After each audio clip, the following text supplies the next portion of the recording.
सभी पत्रकार साथियों को नमस्ते। मैं 30 जनवरी 2024 की एक ट्वीट पढ़ के सुनाना चाहती हूं, जिसमें जेपी नड्डा जी ने प्रधानमंत्री मोदी को धन्यवाद दिया था चंडीगढ़ के मेयर इलेक्शंस जीतने पर। Congratulations to BJP Chandigarh unit for winning the mayor election. Under the leadership of Prime Minister Shri Narendra Modi ji, UTs have witnessed record development. That the India Alliance fought their first electoral battle and still lost to BJP shows that neither their arithmetic is working nor is their chemistry. आज JP Nadda ji को, भाजपा को माफी मांगनी चाहिए, क्योंकि इस tweet में जिस चुनाव के लिए वो कांग्रेचुलेट कर रहे हैं, वो पूरा का पूरा चुनाव शुरू से ही धांधलेबाजी पर आधारित था, धांधलेबाजी से जीता गया था। और इसका साक्षात प्रमाण हमने सुप्रीम कोर्ट के केस में देखा। हम सुप्रीम कोर्ट का बहुत शुक्रिया अदा करते हैं। देखिए, चुनाव में हार जीत लगी रहती है, चुनाव जीतना इंपॉर्टेंट नहीं है, पर आज का दिन इतिहास के सुनहरे पन्नों में लिखा जाएगा, क्योंकि आज लोकतंत्र की जीत हुई है। आज सुप्रीम कोर्ट ने लगातार बीजेपी के माइनॉरिटी सेल अध्यक्ष अनिल मासी जी को, जिसको पंजाब के गवर्नर ने जानबूझकर, जब एक निष्पक्ष व्यक्ति होना चाहिए, उसके बजाय एक बीजेपी माइनॉरिटी सेल के अध्यक्ष को प्रिसाइडिंग ऑफिसर बनाकर शुरू से ही धांधलेबाजी का प्लान किया।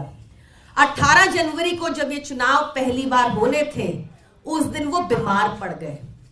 उसके उपरांत हमें कोर्ट जाना पड़ा, कोर्ट मॉनिटर्ड चुनाव हुए, और कितनी साफ तौर पर कैमरा में देखा जा सकता है कि 8 वोट्स को उन्होंने इनवैलिड किया, जो बैलेट पेपर खुद सुप्रीम कोर्ट ने एग्जामिन किए, और पाया गया कि ये 8 के 8 वोट जो भाजपा द्वारा इनवैलिड घोषित हुए थे, वो सारे के सारे आम आदमी पार्टी के प्रत्याशी कुलदीप कुमार जी को पड़े थे।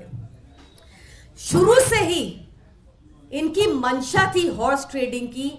जब से सुप्रीम कोर्ट ने अपनी पिछली डेट पर कहा कि ये एक मर्डर ऑफ डेमोक्रेसी है, कि ये लोकतंत्र की हत्या है, उसी दिन से ये लोग जद्दोजहद में जुड़ गए कि किसी तरह से आम आदमी पार्टी के इंडिया अलायंस के विधायक कॉर्पोरेटर्स तोड़े जाए।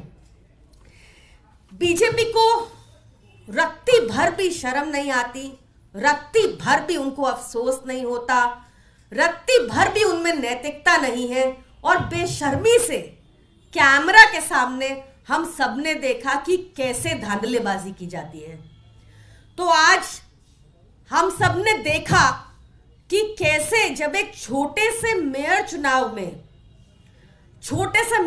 में जिसमें केवल 36 वोट थे, उसमें इस लेवल की धांधलेबाजी कर सकती है भाजपा, तो जहां पर 90 करोड़ लोग वोट देते होंगे और जहां पर कैमरे नहीं लगे हुए, वहां पर किस तरह की धांधलेबाजी कर सकती है भाजपा। भाजपा को लोग लगातार हराना चाहते हैं, ये हमने चंडीगढ़ मेयर इलेक्शंस में भी देखा। भाजपा अलोकतांत्रिक, अनैतिक तरीके निकालती है चुनाव जीतने के लिए, या तो हॉर्स ट्रेडिंग करती है या ऑपरेशन लोटस करती है, और चंडीगढ़ चुनाव तो एक साफ प्रमाण है कि वोटों की चोरी भी कर सकती है भाजपा।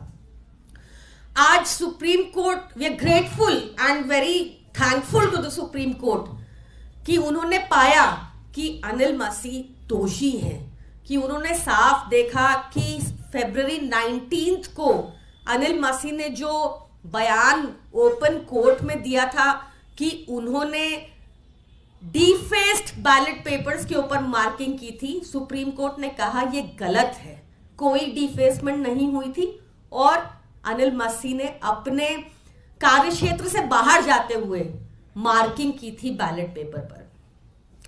तो बहुत जरूरी है कि ऐसी अलोकतांत्रिक पार्टी से जब उनकी चोरी पकड़ी भी गई है, अनिल मसीह भी पकड़े गए, पर उनकी इकलौते इतनी हिम्मत हो सकती है क्या कि वो 8 वोट को अपनी मर्जी से इनवैलिड घोषित कर दें? तो इसलिए बहुत जरूरी है कि पीछे तक कार्रवाई हो और पता चले कि इसके पीछे कौन था, मसीह का मसीहा कौन था। इसका जवाब भी आप लोगों को ढूंढना होगा। धन्यवाद।